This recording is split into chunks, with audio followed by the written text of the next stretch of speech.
Di tengah hutan lebat Vermont, ada sebuah wilayah misterius yang diselimuti kabut tebal dan legenda yang mengerikan. Tempat ini dikenal sebagai segitiga Bennington, sebuah area yang mendapatkan julukan suram sebagai zona hilangnya manusia. Dari tahun 1945 hingga 1950, setidaknya 5 orang menghilang tanpa jejak di dalam hutan ini, meninggalkan serangkaian pertanyaan yang belum terjawab hingga hari ini. Apa yang sebenarnya terjadi di sana? Apakah ini hanya serangkaian kebetulan tragis?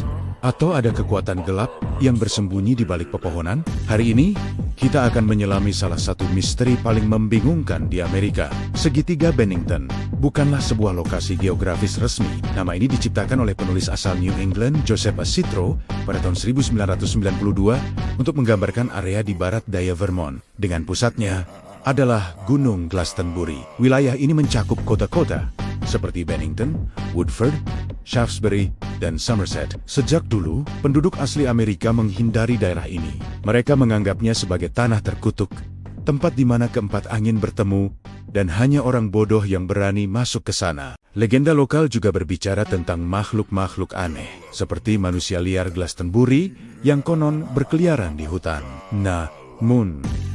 Namun, cerita-cerita ini baru menjadi sorotan nasional setelah serangkaian kasus kehilangan yang aneh terjadi dalam rentang waktu 5 tahun. Kasus pertama yang tercatat dalam periode ini adalah Midi Rivers, seorang pemandu berburu berpengalaman berusia 74 tahun. Pada tanggal 12 November 1945, Rivers memimpin sekelompok 4 pemburu naik ke pegunungan. Saat mereka kembali, Rivers berjalan sedikit di depan rombongan dan kemudian menghilang begitu saja. Para pemburu yang mengikutinya hanya berjarak beberapa ratus meter di belakang. Namun ketika mereka tiba di tikungan tempat terakhir kali Rivers terlihat, dia sudah tidak ada di sana. Pencarian besar-besaran segera diluncurkan, melibatkan ratusan sukarelawan dan tentara. Mereka menyisir setiap jengkal area tersebut.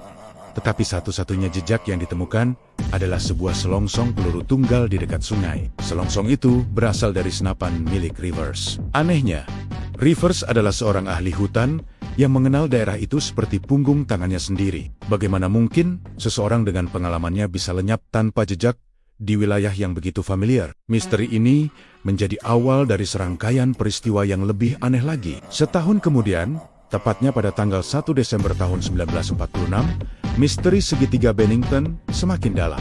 Paula June Walden, seorang mahasiswi berusia 18 tahun dari Bennington College, memutuskan untuk berjalan-jalan di Long Trail, salah satu jalur pendakian terkenal di area tersebut.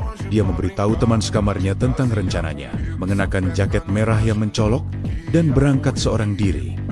Beberapa orang melihatnya di sepanjang jalur. Saksi mata terakhir adalah sepasang suami istri yang berjalan sekitar 100 meter di belakangnya. Mereka melihat Paula berbelok di tikungan jalur. Tetapi ketika mereka sampai di tikungan yang sama beberapa saat kemudian, Paula sudah lenyap. Tidak ada teriakan, tidak ada tanda-tanda perlawanan, hanya keheningan hutan yang mencekam. Pencarian Paula Walden adalah salah satu yang terbesar dalam sejarah Vermont. Kampus ditutup, dan ratusan mahasiswa serta penduduk lokal bergabung dengan polisi negara bagian dan FBI.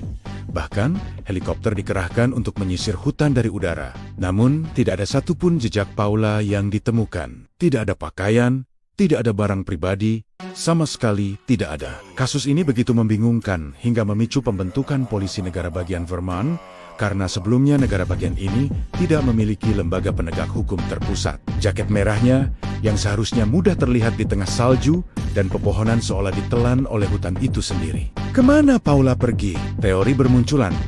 Mulai dari dia melarikan diri untuk memulai hidup baru, menjadi korban pembunuhan, hingga diculik oleh sesuatu yang tidak bisa dijelaskan. Namun, tanpa bukti, semua itu hanyalah spekulasi. 3 tahun berlalu tanpa insiden, tetapi kemudian, pada tanggal 1 Desember tahun 1949, tepat 3 tahun setelah hilangnya Paula Walden, segitiga Bennington kembali menelan korban. Kali ini adalah seorang veteran bernama James Tedford. Tedford, yang berusia 68 tahun, sedang dalam perjalanan pulang ke rumahnya di Bennington setelah mengunjungi kerabat di St. Alban.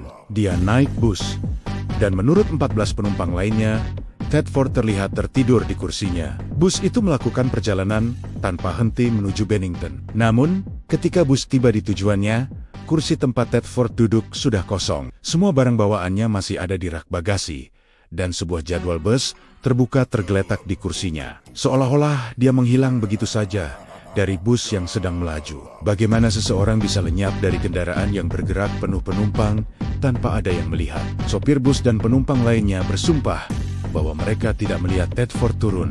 Dia menghilang di antara perhentian terakhir dan tujuannya. Ini adalah salah satu kasus paling aneh dan mustahil untuk dijelaskan secara rasional.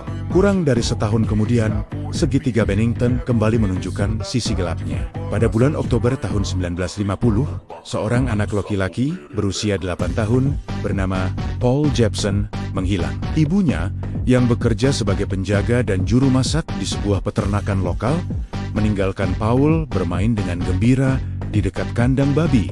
Sementara dia menyelesaikan beberapa pekerjaan. Dia hanya pergi selama sekitar 1 jam. Ketika dia kembali, Paul sudah tidak ada di sana.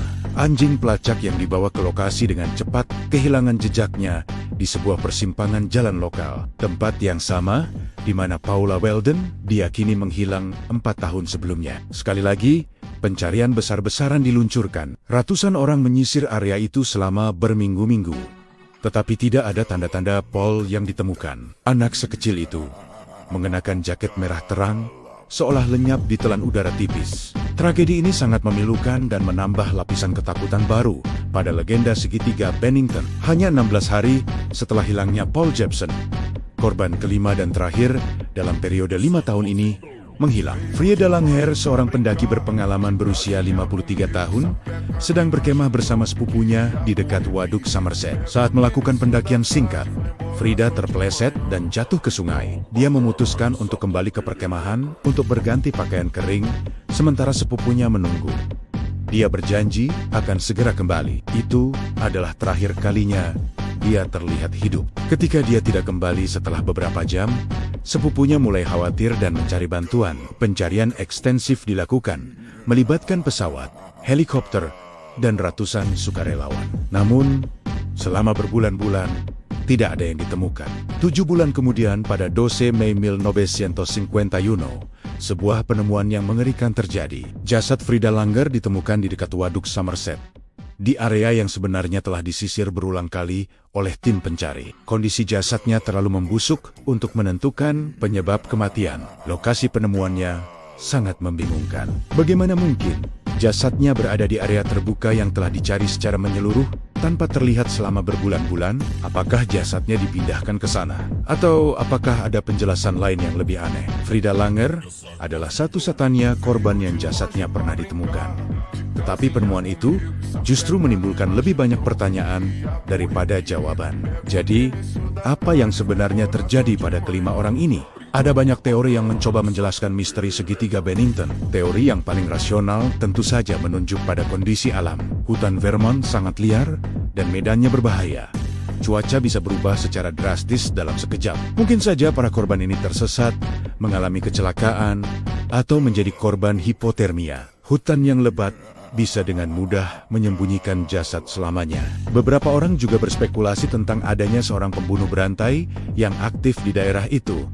Selama periode tersebut, seorang predator licik yang tahu cara menyembunyikan kejahatannya dengan sempurna. Namun, tidak ada bukti yang mendukung teori ini. Dan fakta bahwa para korban berasal dari latar belakang yang sangat berbeda membuat profil seorang pembunuh berantai menjadi sulit untuk dibangun. Tentu saja, ada juga teori-teori yang lebih aneh dan supernatural. Mengingat sejarah wilayah itu sebagai tanah terkutuk menurut legenda penduduk asli Amerika, beberapa orang percaya bahwa ada kekuatan paranormal yang bekerja. Ada yang berbicara tentang portal ke dimensi lain, tempat di mana orang bisa tersesat dan tidak pernah kembali. Ada juga yang mengaitkannya dengan penampakan UFO yang dilaporkan cukup sering terjadi di Vermont. Apakah para korban diculik oleh alien? Teori ini mungkin terdengar liar, tetapi dalam kasus tanpa bukti fisik, spekulasi semacam ini tak terhindarkan. Lalu ada legenda lokal tentang manusia liar Glastonbury, sesosok makhluk mirip Bigfoot yang konon menghuni hutan. Cerita tentang makhluk besar dan berbulu ini telah ada selama beberapa dekade sebelum kasus kehilangan terjadi. Beberapa orang percaya bahwa makhluk inilah yang bertanggung jawab atas hilangnya para pendaki. Meskipun tidak ada bukti konkret tentang keberadaan makhluk ini, cerita tersebut menambah aura mistis dan bahaya di sekitar Gunung Glastonbury. Pada akhirnya segitiga, Bennington tetap menjadi salah satu misteri besar yang belum terpecahkan. 5 orang menghilang dalam keadaan yang sangat aneh dalam rentang waktu 5 tahun, dan hanya satu yang jasadnya ditemukan berbulan-bulan kemudian dalam kondisi yang membingungkan. Apakah itu semua hanyalah serangkaian kebetulan tragis yang diperkuat oleh medan yang berbahaya dan cerita rakyat yang menyeramkan? Atau apakah ada sesuatu yang lebih gelap, sesuatu yang tidak dapat kita pahami, yang bersembunyi di dalam hutan berkabut di Vermont? Saat kita melihat kembali jalur pendakian yang kosong ini, yang menghilang ke dalam kabut tebal, kita dibiarkan dengan pertanyaan yang sama, yang menghantui para penyelidik dan keluarga korban selama lebih dari 70 tahun. Hutan menyimpan rahasianya dengan baik, dan di segitiga Bennington, rahasia itu terasa sangat dalam dan gelap. Apa pendapat kalian? Apakah ada penjelasan logis yang kita lewatkan? Atau apakah kita sedang berhadapan dengan sesuatu yang berada di luar jangkauan pemahaman kita? Terima kasih sudah menonton. Jangan lupa untuk menyukai video ini jika kalian merasa menarik, dan subscribe ke channel kami untuk lebih banyak konten misteri seperti ini. Sampai jumpa di video berikutnya.